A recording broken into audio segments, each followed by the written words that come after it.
Boker Tov Rabotai, ce Shabbat Be'ezrat Hashem, on lira Parashat Be'alotecha. On va vous apporter le premier rachid de la Parasha, à travers lequel il y a un message très très important pour la vie Rabotai. La Parasha commence, donc Akadosh Baruch Hu, il dit à Moshe Rabbeinu de dire à Aaron que c'est lui qui va allumer la menorah dans le Mishkan. Très bien, c'est un Kohen, son travail.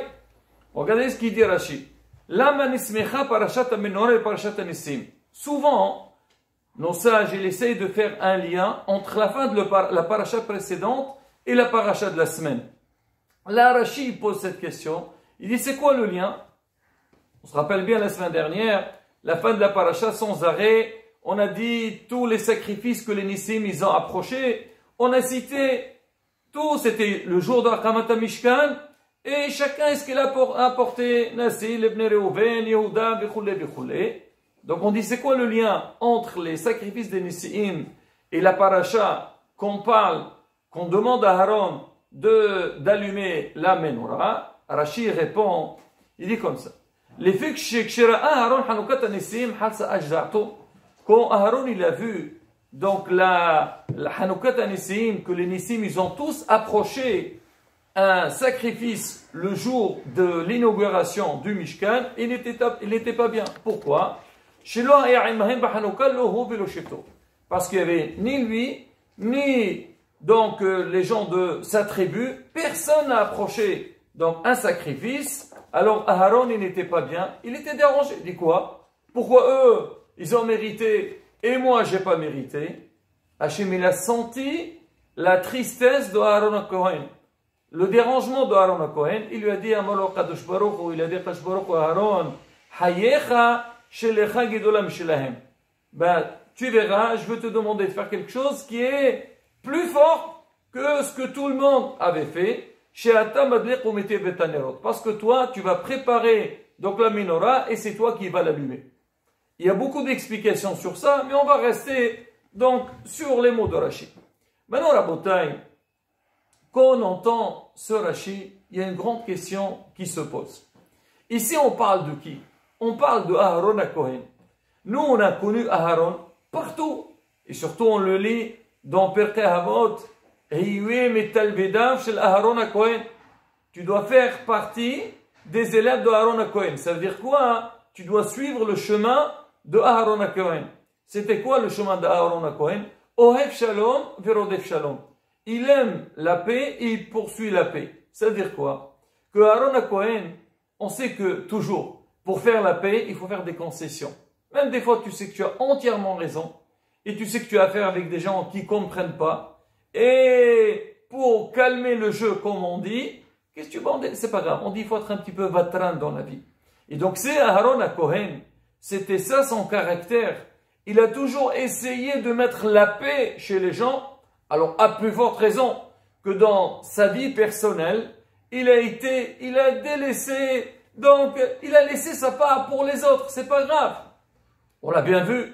Aaron à Cohen, quand Akadosh Baruch Hu, il lui a dit que c'est Moshe qui va être le chef de Am Israël. Et dans beaucoup d'endroits, il était toujours content à Aaron. Ça ne l'a pas dérangé. Pourquoi? Parce que ce qu'on appelle, c'est Midat Avatranut. Il était donc indulgent à Aaron Cohen. Ça ne l'a pas trop dérangé.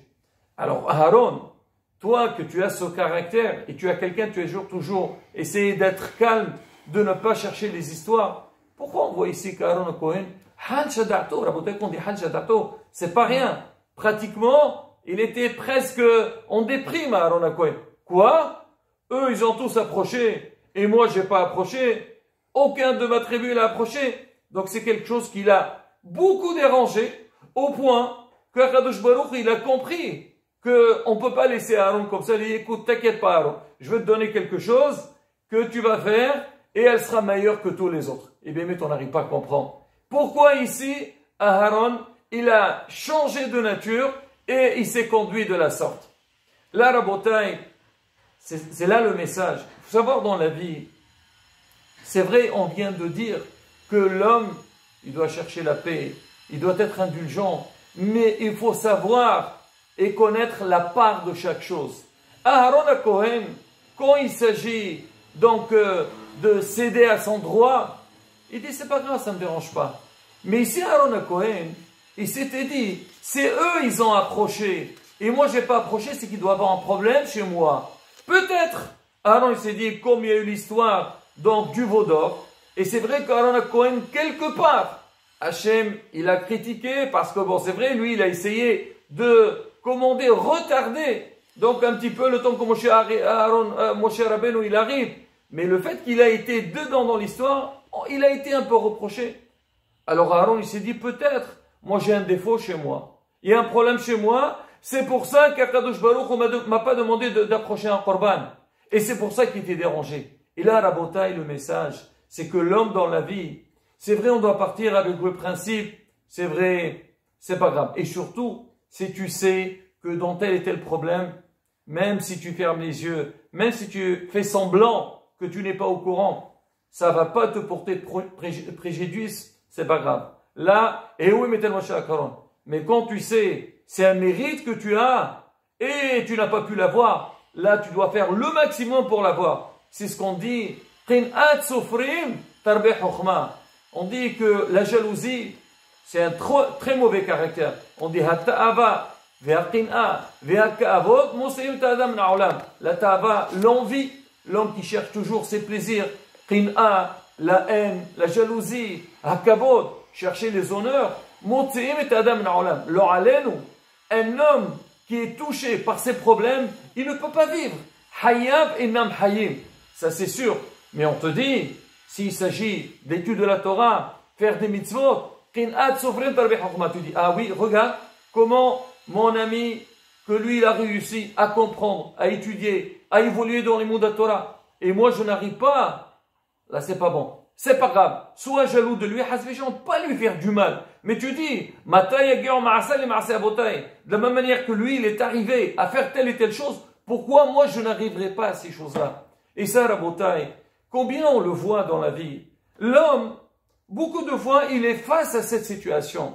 Mais on voit des fois dans certains domaines, alors il a cette haine ou il a cette jalousie, il a envie d'être mieux que les autres. Mais dans certaines choses, tu le vois, même si les autres ils font et lui il fait pas, ça le dérange pas du tout. Pourquoi la bataille? Parce qu'en fait, ça dépend l'importance qu'on donne à la chose, la valeur qu'on donne à chaque chose. Alors les gens, quand c'est quelque chose qui est matériel, ah, il voit son voisin, il a acheté une belle voiture. Ah, tu as vu sa voiture? La mienne? Oh là là, moi je suis encore, j'ai pas les moyens. Alors Alain, il va entrer dans une dépression. Il voit l'autre qui part en vacances, alors lui il va pas. Ah, regarde, lui, il fait sa vie, et moi, je suis encore bloqué chez moi, je fais rien. Là, l'homme, il est en terre, il boit à l'intérieur de lui. Mais quand tu vois quelqu'un, il a fait une mitzvah, tu vois le matin, comment il se lève comme un lion. À la tuila, il faut être à la tuila. Avant au dos, faire les korbanot et tout ça, tu le vois arriver, comme on dit chez nous, mrigel, il arrive à l'heure et tout.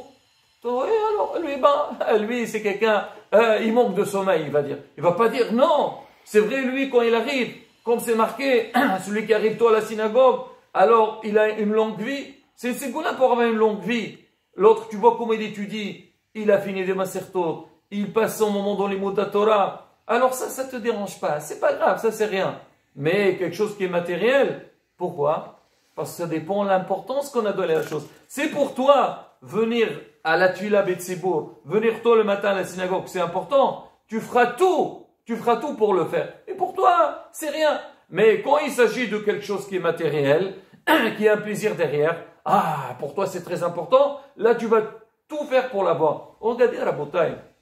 On pose la question, on dit, quand quelqu'un, avant, il fait par exemple une faute, on avait dit les derniers cours, puis il y a le rien de korban.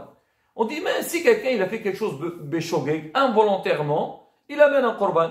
Ou même si quelqu'un il a fait une avera involontairement, on dit quand même il a fauté. On ne comprend pas. Si moi j'ai fait exprès, je comprends, j'ai cherché à faire cette faute-là. Mais si je n'ai pas fait exprès, ou j'ai fait ça involontairement, pourquoi il y a une punition derrière ça? Pourquoi il y a quand même une correction à faire? En fait, Haramim, ils répondent, c'est très simple. Parce que ça dépend. Si toi tu arrivais à faire ça, même involontairement, c'est que tu n'as pas prêté beaucoup d'attention à la chose. Est-ce que l'homme aujourd'hui, on donne un exemple très simple, il est en train de conduire, il peut se permettre de dire, bon, c'est pas grave, je conduis, je veux faire une petite sieste, ou je vais fermer les yeux. Jamais. Même s'il est très fatigué, il va tout faire pour ne pas s'endormir. Pourquoi? Parce qu'il sait, s'il ferme les yeux, le haléno, c'est le danger total. Est-ce qu'il peut se permettre de manger quelque chose? Il n'est pas sûr si elle est bien pour la santé ou pas. Non, il fait très attention. Pourquoi? Parce qu'on lui a appris la gravité de la chose. Quand tu connais la gravité de la chose, là, tu vas réussir à tout faire. Même les choses qui sont impossibles, tu auras la force de les faire. Mais les choses que tu prêtes pas attention, pour toi c'est rien, c'est pas important. Même si tu as les moyens pour les faire, tu vas traîner à les faire. Et c'est ça le message de Aaron HaKohen. Aaron HaKohen, c'était un homme très indulgent. Il a toujours cherché la paix. Mais quand il a vu que ici, c'est une mitzvah qu'on demande à tout le monde de faire. Pourquoi eux, ils ont mérité de faire la mitzvah? Moi, j'ai pas mérité de faire la mitzvah. C'est que certainement, il y a un problème, Hazve Shalom, chez moi. Et c'est ça, la bataille. C'est le message qu'on doit prendre dans notre vie de Aaron HaKohen. Comme Aaron, c'était un modèle, comme on a dit, d'être la personne qui cherche nous aussi, dans sa manière de faire. Qu'on puisse vraiment comprendre le vrai sens de la vie et notre devoir dans la vie et qu'on puisse être impliqué, aller jusqu'au bout dans Avodat Hashem, Veniske le kol hatovot, Amen, Kine Rason.